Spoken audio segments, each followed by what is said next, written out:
오늘 우리에게 주시는 하나님 말씀은 사무엘상 8장 1절에서 9절까지 말씀입니다. 구약성경 418페이지입니다.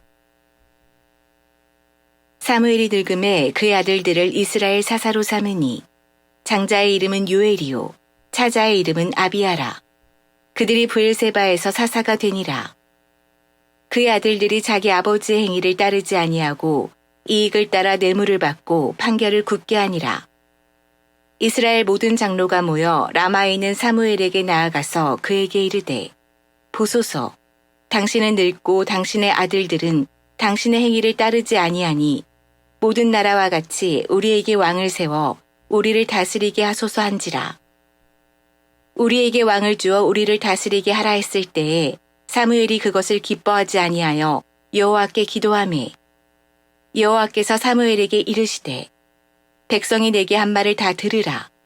이는 그들이 너를 버림이 아니요 나를 버려 자기들의 왕이 되지 못하게 함이니라. 내가 그들을 애굽에서 인도하여 낸 날부터 오늘까지 그들이 모든 행사로 나를 버리고 다른 신들을 섬긴같이 내게도 그리하는도다. 그러므로 그들의 말을 듣되 너는 그들에게 엄히 경고하고 그들을 다스릴 왕의 제도를 가르치라. 아멘. 할렐루야. 네. 날씨가 많이 덥습니다. 건강 잘 유지하시고 주님과 동행하는 삶을 잊지 않았으면 좋겠습니다. 오늘 설교 제목은 상처 입은 위로자라는 제목인데요. 혹시 많이 들어보신 제목 아닙니까? 성도님들 중에 읽어보신 분이 계실 텐데 헨리 나우엔의 상처 입은 치료자라는 책의 제목을 제가 좀 도용을 했습니다. 그런 의미에서 그 책 내용을 간략하게 소개하면요. 그런데요. 상처 입은 치유라는 책은 이 시대의 사역의 사역들의 문제들에 대한 접근 방식, 4가지 접근 방식에 대해서 기록하고 있는데 1챕터에는 보면 고통받는 세상에 대해서, 두 번째 챕터에는 고통받는 세대에 대해서, 세 번째는 고통받는 개인에 대해서 기록하고 있고요. 그리고 4번째 장에는 그런 상처로 인해서 떨고 있는 사역자들에게 예수님의 모범, 본이 되는 내용을 기록하고 있는 책입니다. 이 책의 핵심을 이렇게 한마디로 이야기하면 그런 건데요. 이 시대의 사역자들은 예수님처럼 상처 입은 치유자로 부름을 받았다라는 것입니다. 그냥 사역자로 부른 것이 아니라 상처 입은 사역자로 부름을 받았다. 모든 사역자들이. 그런데 그 사역자들이 목회자만 이야기하는 것 아닌 걸 알고 계시죠? 교회를 위해서, 교회 사역을 위해서 헌신하는 모든 우리 성도님들, 헌신하는 모든 헌신자가 하나님 앞에 사역자입니다. 그런 의미에서 우리 모든 성도님은 예수님처럼 상처 입은 사역자로 부름을 받았다. 그것을 고백하시겠습니까? 그래서 이 책의 내용들은요, 사역자들은 예수님처럼 상처 입은 사역자일 뿐만 아니라 치유하는 사역자가 되어져야 한다. 이렇게 이야기하는 것인데, 이 말을 좀 쉽게 이야기하면 상처를 입어봐야 상처받은 사람을 치유할 수 있다라는 이야기입니다. 공감이 되십니까? 내가 상처받아보고 상처 때문에 아파해보고 그 상처를 치유하시고 회복해 하시는 하나님을 경험한 사람만이 그런 상처 가운데 있는 자들을 치유하고 회복하는 자로 쓰임받을 수 있다라는 이야기를 하고 있는 것이죠. 오늘 성경에 보면요, 상처 입은 한 사역자를 볼 수가 있습니다. 그가 누구입니까? 사무엘입니다. 사무엘이 어떤 사람인지는 우리가 너무나 잘 알고 있습니다. 그는 평생을 이스라엘을 위해서 헌신하고 사역했던 사람입니다. 그는 훌륭한 사사였습니다. 사사였을 뿐만 아니라 이스라엘의 선지자로, 제사장으로 그 평생의 삶, 젖된 이후부터 하나님 성전에 머물며 하나님과 함께 사역을 감당했던 사람이 사무엘이었습니다.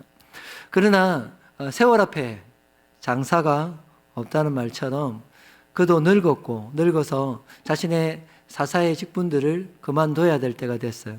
그리고 그를 이어서 자신의 두 아들인 요엘과 아비야가 사사가 되어졌습니다. 그런데 참 안타까운 것이 있다라면 이 두 아들이 아비를 닮지 않았습니다. 아버지 같지 않아요. 우리가 늘 속상해하는 것이 믿음 좋은 목사님이나 장로님 자녀들이 똑같은 믿음 좋게 성장하고 신앙생활하면 좋겠는데 우리 생각처럼 잘 안 되죠. 그것처럼 오늘 요엘과 아비야가 성경은 뭐라고 이야기하냐면 아비의 행위를 따르지 않고 뇌물을 받고 잘못된 판결을 했다 이렇게 이야기합니다. 나쁜 놈들이죠. 이렇게 이야기하면 안 됩니까? 썩을 놈들이죠.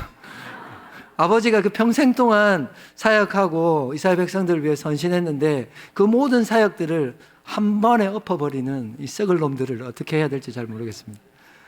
뭐라고 이야기하냐면 아버지의 행위를 따르지 않고 그들이 자신의 이익을 따라서 뇌물을 받고 판결을 하는데 잘못된 판결을 했다. 그렇게 이야기하는 것입니다. 많은 성도님들이 공감하시겠지만 농사 가운데 가장 어려운 농사가 있습니다. 그 농사가 무슨 농사입니까? 자식 농사입니다. 공감이 되십니까? 공감하시는 분들은 지금 자식 때문에 속을 썩고 계시는 이미 속을 썩으신 분일 가능성이 있는데 참 안타깝게도 대제사장 그 전에 엘리가 자식 농사에 실패했습니다. 그 두 아들 때문에 전 집안이 하나님의 심판과 징계를 받게 되어졌고 이스라엘 백성들마저도 심판을 받게 됐죠. 그런데 이어 이스라엘의 지도자가 된 사무엘마저 그 자식 농사에 실패하는 것을 보면서 참 안타깝다라는 생각을 하게 되죠. 한 나라의 두 지도자가 그것도 한 놈도 아닌 쌍으로 두 놈이 다 한 놈은 좀 괜찮아야 되잖아요. 강단에서 욕을 했어요. 하나는 좀 괜찮아야 되지 않습니까? 그런데 둘 다, 그것도 두 지도자 이어서 두 아들이 속을 썩히는 모습을 봅니다. 우리는 생각할 때에 어떻게 사무엘마저도 이렇게 실패할 수 있는가라고 한탄하지만 사실은 자녀 문제, 자녀의 신앙과 성장과 진로의 문제에 있어서 자신할 수 있는 사람이 있을까요? 저는 없다고 봅니다. 여러분 자녀들이 좀 잘 자라셨습니까? 여러분 때문입니까? 저는 그렇게 생각하지 않습니다. 자녀 문제에 있어서는 확신할 수 있는, 자신할 수 있는 사람은 아무도 없는 것 같습니다. 그래서 우리가 단지 하나님 앞에 구할 수 있는 것은 그거죠. 하나님, 우리 자녀에게 은혜 내려주십시오. 긍휼히 여겨주십시오. 라는 기도밖에 드릴 것이 없습니다. 하나님께서 은혜 내려주셔야만이, 하나님 긍휼히 여겨주셔야만이 그들의 삶이 하나님께 붙드는 바 되음을 믿습니다. 우리가 잘나서가 아니라 하나님께서 붙드셔야 그 자녀의 인생이 하나님께 붙드는 바 될 수 있습니다. 그것을 믿으십니까? 그것을 고백하시겠습니까? 네, 제가 고백하는 고백입니다. 그런 상황들을 이스라엘 백성들과 장로들은 너무나 잘 알았습니다. 그래서 그들이 사무엘에게 왔습니다. 와서 무엇을 요구합니까? 우리에게 왕을 세워 주십시오. 그리고 그 왕이 우리를 다스려 달라고 이야기하는 것입니다. 4절의 말씀, 5절의 말씀을 보면 그렇게 기록되어 있죠. 이스라엘 모든 장로가 모여 라마에 있는 사무엘에게 나와서 뭐라고 이야기합니까? 당신은 늙었습니다. 그리고 당신의 아들들은 당신과 같지 않습니다. 그렇기 때문에 우리에게 왕을 세워서 그 왕이 우리를 다스리게 해 주십시오라고 요구하는 것입니다. 왕을 요구하는 그들은요, 왕을 요구할 만한 합당한 이유가 사실 있었습니다. 그리고 왕을 세우는 것이 어찌 보면 가장 합리적인 결정이라고 생각했는지 모르겠습니다. 하지만 그런 요구, 그런 말에 사무엘의 마음은 큰 상처를 입었다라고 기록되어 있습니다. 6절 말씀을 보시면 잘 알 수 있는데 6절 말씀을 같이 한번 읽어보겠습니다. 시작. 우리에게 왕을 주어 우리를 다스리게 하라 했을 때에 사무엘이 그것을 기뻐하지 아니하여 여호와께 기도하며 뭐라고 기록되어 있습니까? 그들이 왕을 달라 요구할 때에 사무엘이 기뻐하지 않았다라고 기록되어 있죠. 이 말은 그냥 기쁨이 없다라는 이야기가 아니라 다른 성경의 말씀을 보면 그렇게 기록되어 있는데 장로들의 말에 마음이 상하였다라고 기록되어 있습니다. 뒤에 보시면 장로들의 말에 마음이 상했다. 기뻐하지 않았다는 정도가 아니라 그들의 요구, 그들의 말 때문에 마음이 많이 아팠고 상했다라는 것을 이야기하는 것이죠. 왜 왕을 요구하는데 사무엘의 마음이 상한 것입니까? 그 이유가 있다라면 이스라엘 백성들이 왕을 요구하는 것은 곧 평생 동안 사사로 이스라엘 백성들을 위해서 다스리며 그들을 위해 헌신했던 이 사무엘을 버리는 것이었기 때문입니다. 하나님 그 백성들에게 버림받는다는 그 생각을 그 속에 가졌기 때문에, 그 마음이 들었기 때문에 마음의 상처가 된 것입니다. 7절 말씀을 보시면 그렇게 기록되어 있습니다. 백성이 내게 한 말을 다 들으라. 이는 그들이 너를 버림이 아니고 나를 버렸다. 이렇게 하나님의 말씀을 하고 계시죠. 사무엘에게 찾아오셔서 하신 말씀이 그것입니다. 사무엘이 어떤 생각을 하고 있다는 거예요? 백성들에게 내가 버림받았구나 라는 생각을 하고 있는데, 그것 때문에 상처받아 있는데, 그 사무엘이 하나님께 오셔서 너가 버림받은 게 아니고 내가 버림받은 거야. 기본적으로 사무엘이 가진 생각이 뭐라는 거예요? 그 요구 때문에 버림받았다라는 생각을 하고 있다는 것이죠.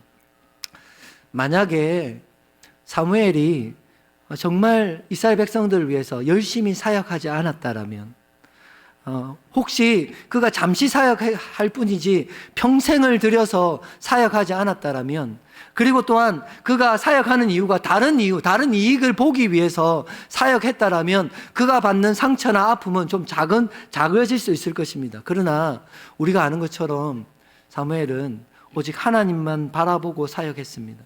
그리고 그 하나님의 백성들을 위해서 평생을 헌신하며 사역을 했던 것입니다. 그렇기 때문에 그가 받는 상처라는 것은 이루 말할 수 없는 것이고 너무 큰 것이고 쉽게 아물 수 없는 아픔이었다는 것을 알 수가 있습니다.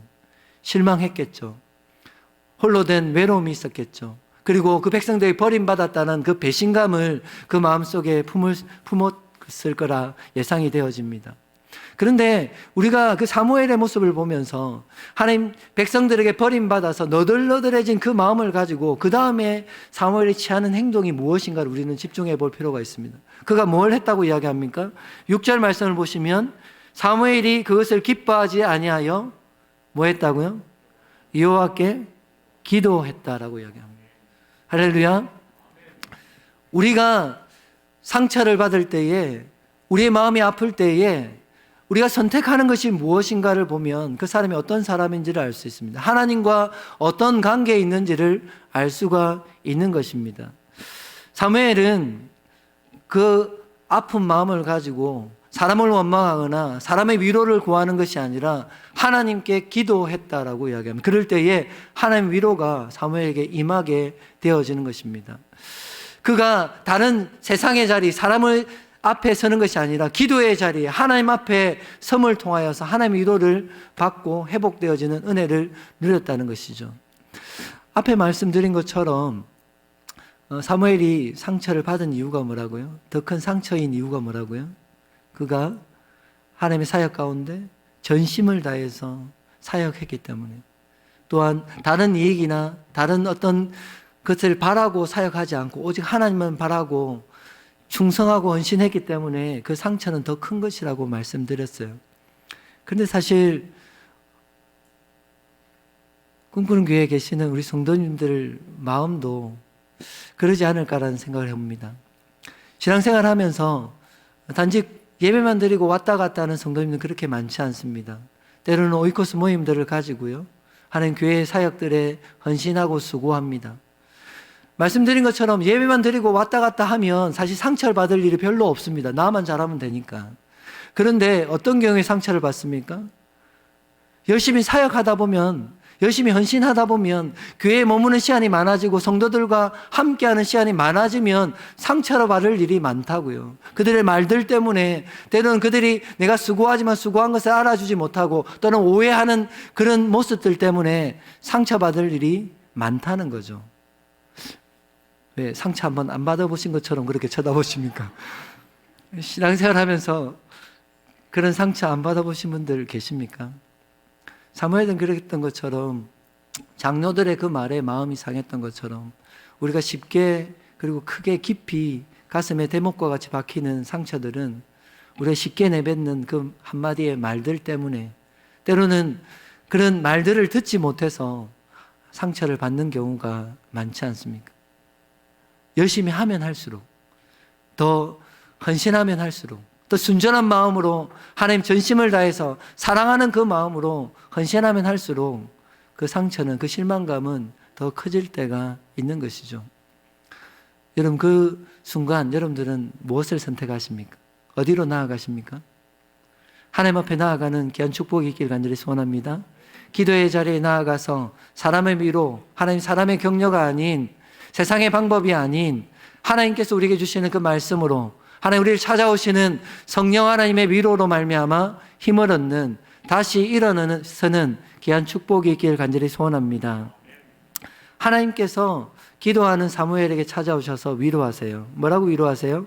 7절 말씀을 한번 보기 원하는데 7절 말씀을 보시면요, 중반입니다. 이는 그들이 너를 버림이 아니고 나를 버려 자기들의 왕이 되지 못하게 함이다 라고 이야기하죠. 뭐라고 이야기하시는 거예요? 야 사무엘, 너가 버림받은 것 같아? 아니야, 너를 버린 게 아니라 나를 버린 거야 라고 이야기하는 거죠. 하나님, 버림받은 것은 네가 아니라 나다라고, 여호와 하나님이 나다, 그들이, 이스라엘이 나를 버렸다라고 이야기하는 것입니다. 그렇기 때문에 뭐 하라는 거예요? 너무 아파하지 마, 너무 실망하지 마, 너무 자책하지 말라라고 하나님께서 사무엘을 위로해 주시는 것입니다. 8절에도 보면 동일하게 그런 말씀을 하시는데요, 8절에 보면 내가 그들을 애굽에서 인도하여 낸 날부터 오늘까지 그들이 모든 행사로 나를 버리고 다른 신들을 섬긴같이 내게도 그리하는도다 라고 이야기하죠.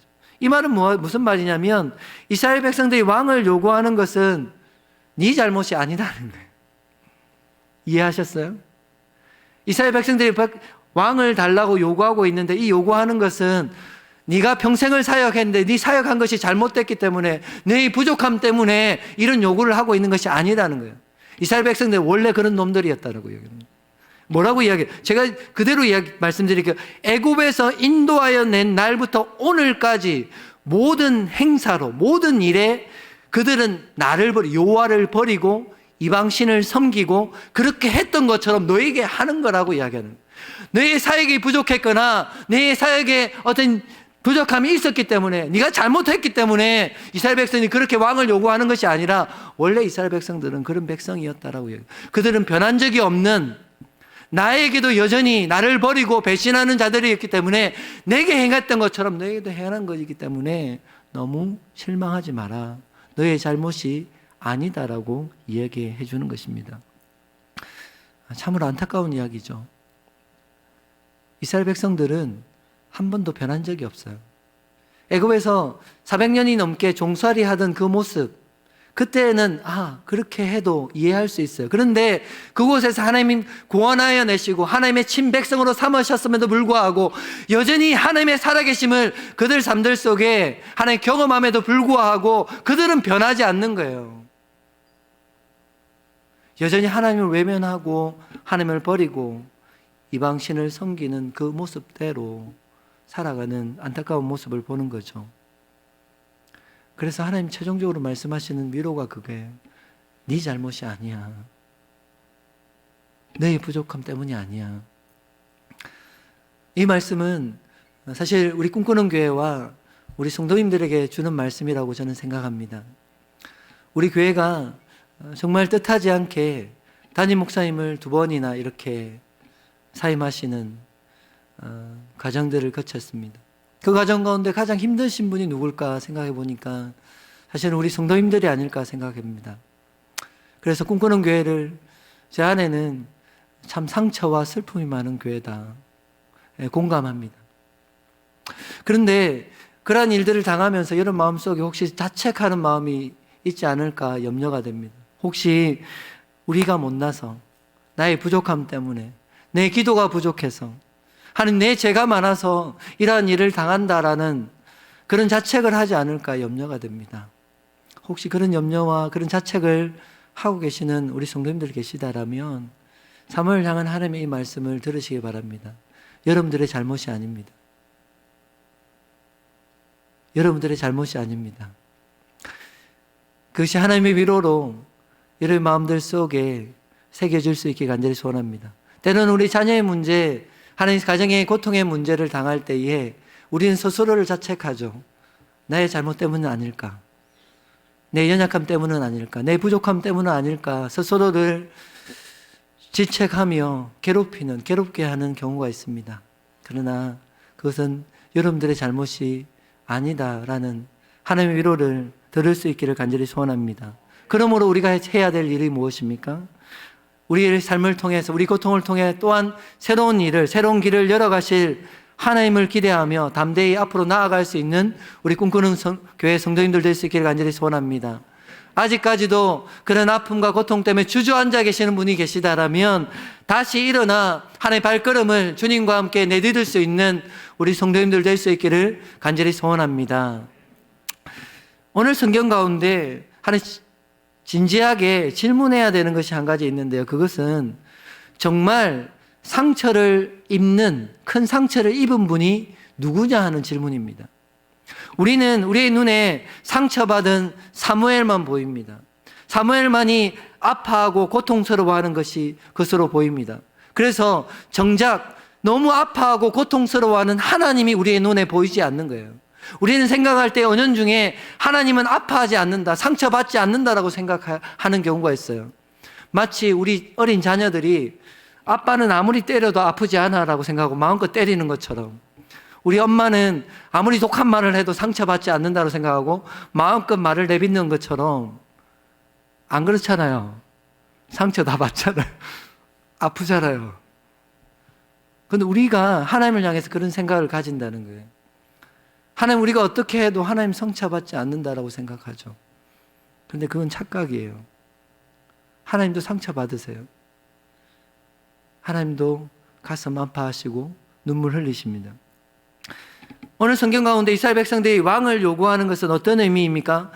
7절 말씀에 하나님은 그것을 분명하게 이야기하고 계십니다. 7절 중반들에 이는 그들이 너를 버림이 아니고 나를 버려 자기들의 왕이 되지 못하게 한 것이다. 왕을 요구하는 것은 너를 버린 것이 아니라 여호와 하나님 나를 버린 것이라고 이야기하는 것이죠. 하나님, 그것은 왕인 하나님, 이때까지 그들을 다스렸던, 그들을 통치했던, 그들을 창조하신 하나님을 버리고 그 하나님으로 왕이 되지 못하게 하는 것이 그들을 왕이 요구하는 것이라고 이야기하는 것입니다. 그것은 여전히 왕이었던, 이때까지 그들을 다스렸던 하나님을 반역하는 것이었고 그들을 창조하신 하나님을 외면하는 패둔과 같은 일이었습니다. 하나님 지금 어떤 일을 당하고 계시는 거예요? 자기 백성들에게, 자기 자녀들에게 버림당하고 있는 그러한 상황인 것입니다. 사무엘은 자기가 자신의 아픔이, 자신의 상처가 너무 아프기 때문에 그것만 보이고 하나님 그것만을 괴로워하고 있지만 정작 사무엘보다 더 큰 아픔, 하나님 더 큰 고통을 당하고 계시는 분이 계신데 그분이 하나님이신 거예요. 그 하나님이 여러분 눈에 보이십니까? 그 하나님의 아픔이 여러분 마음속에 느껴지십니까? 그 하나님을 바라볼 수 있는 여러분 되기를 간절히 소원합니다. 8절 말씀에 이어서 그렇게 말씀하세요. 내가 그들을 애굽에서 인도해낸 날부터 오늘까지 그들이 모든 행사로 나를 버리고 다른 신들을 섬긴 같이 내게도 그리하는도다 이야기하는 거예요. 사무엘에게 너는 버림받는 거 지금 한 번이야? 그러나 나는 지금부터, 이전에 애굽에서 그들을 인도해낸 날부터 지금까지도 여전히 버림받고 있다라고 이야기하는 거예요. 사무엘은 지금 그 인생의 말미에 한번 버림받는 그것으로 인해서 고통당하고 아파하고 있지만 사무엘에게 뭐라고 말씀하시냐면 너는 한 번으로 끝나는 고통이지, 그런데 나는 이 백성들에게 예전에도 여전히 지금까지도 그들에게 외면당하고 버림받고 있다라고 이야기하는 거예요. 그 말씀이잖아요. 애굽에서 인도해낸 날부터 오늘까지도 그들이 모든 일에, 모든 행사에 나를 버렸다라고 이야기하는 거예요. 하나님이 여전히 항상 예전부터 지금까지도 이스라엘 백성들에게 버림받고 계시는 거예요. 하나님이 그 백성들이 당했던 일들은 외면당하는 일이었고 그들 백성들이 버림받는 일이었고 그 백성들에게 배신당하는 일이었다라고 고백하는 것입니다. 그런데 하나님을 버리는 그 삶, 그러한 모습들이 하나님 단지 이스라엘 백성들만의 모습이냐 하는 것이 우리의 질문입니다. 우리의 고민인 것입니다. 정말 하나님은 이스라엘 백성들에게만 버림받고 있습니까? 이 시대를 살아가는 우리에게는 하나님 버림받고 있지 않으십니까? 하나님 백성이라 하나님의 자녀라, 하나님을 사랑한다, 하나님 우리의 왕이라 고백하는 우리의 삶들 속에서는 그 하나님 버림받고 있지 않냐는 것입니다. 평소에는 하나님을 찬양하고 사랑한다 고백하지만, 하나님 우리의 왕이라 고백하지만, 결정적인 순간에는 여전히 그 하나님 우리의 왕이 아니고 우리의 주인이 아니고 우리의 삶의 주인은 내 자신이고 나의 욕망이고 나의 욕심인 것이고, 하나님은 뒷전에 내팽겨쳐 버리는, 하나님의 뜻은, 하나님의 그 말씀은 온데간도 없는 그러한 삶을 살아가는 그 모습이 저와 여러분의 모습은 아니냐는 것이에요.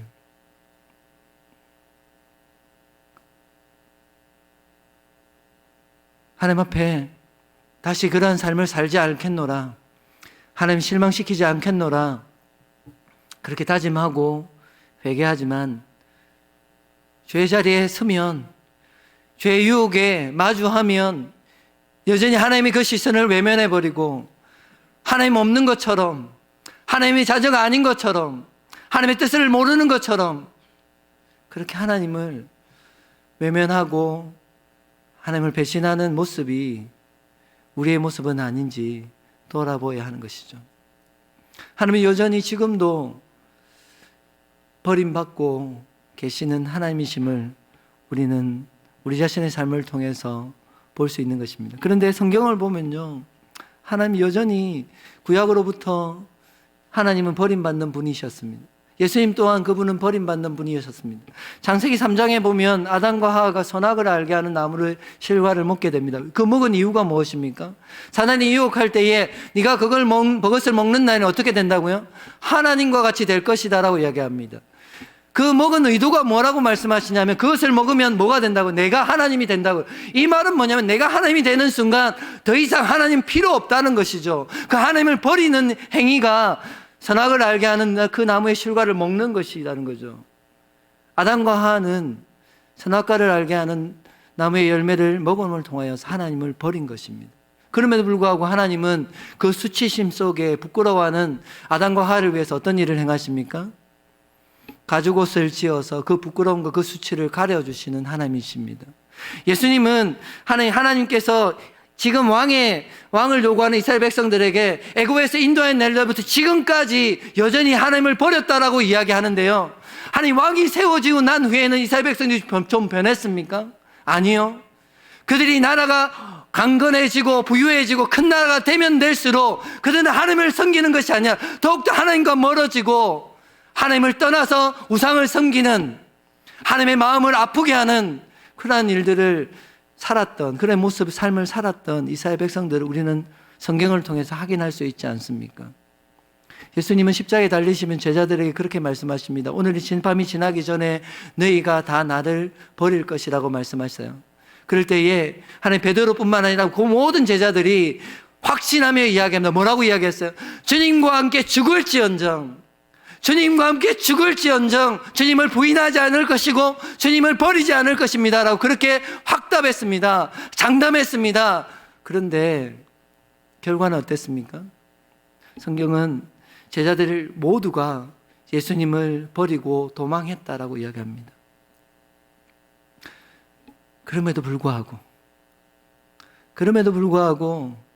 그 예수님은 우리를 버리지 않는 분이십니다. 성경은 예수님의 그 마음을 어떻게 고백하고 있냐면, 세상에 있는 자기 사람들을 사랑하시되 끝까지 사랑하셨다 말씀하십니다. 그 사랑이 우리를 향한 사랑임을 믿습니다.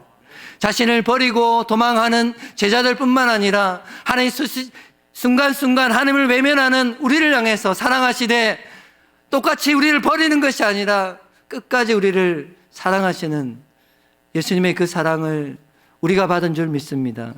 십자가에 달린 예수님은 하나님 십자가에 못 박은 그 백성들, 이스라엘 백성들, 그 백성들을 향해서 끝까지 그들을 중보하시며 하나님께 그들을 의탁하시는 기도를 드립니다. 뭐라고 기도하죠?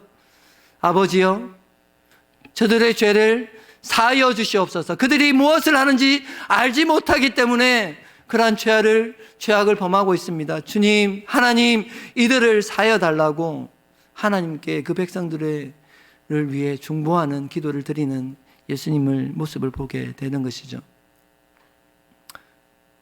예수님께서 십자가에 달려 하나님께 기도하십니다. 뭐라고 외치시죠?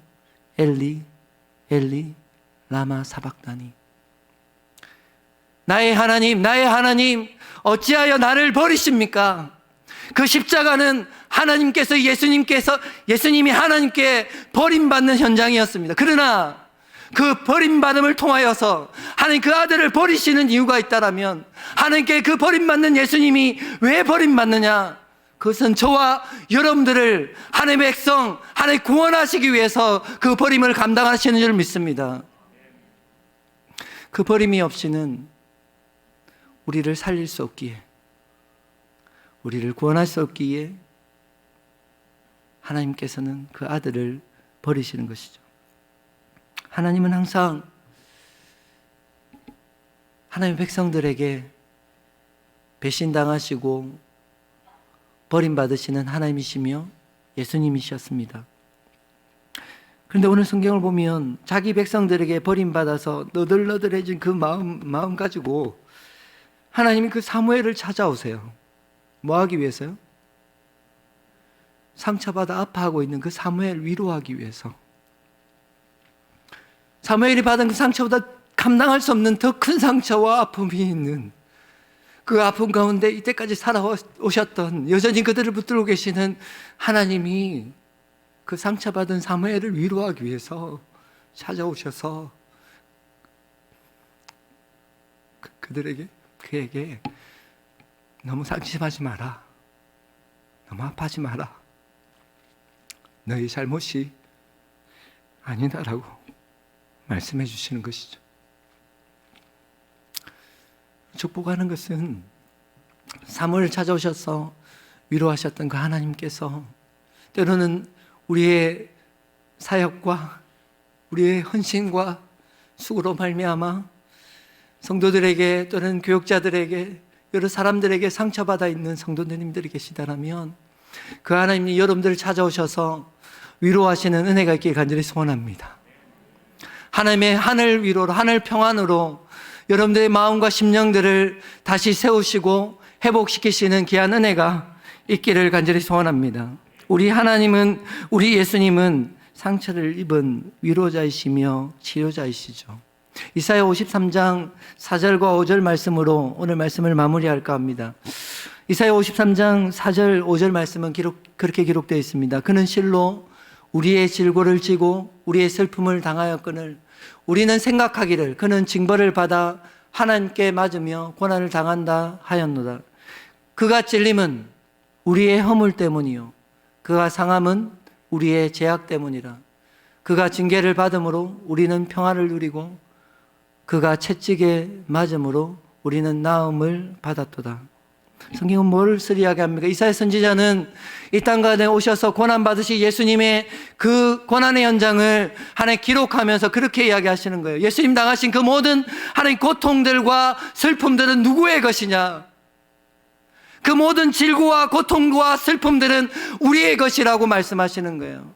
예수님의 것이 아니라 우리를 대신하여서 그러한 고통, 슬픔, 아픔과 질병들을 감당하셨다라고 말씀하시는 것입니다. 그가 찔리는 것은 우리의 허물 때문이고, 아니 그가 상하시는 것은 우리의 죄악 때문이고, 그가 징계를 받음으로 우리는 평안을 누리고, 그 예수님이 채찍에 맞으심으로 우리는 나음을 입게 되었다라고 말씀하시는 것입니다.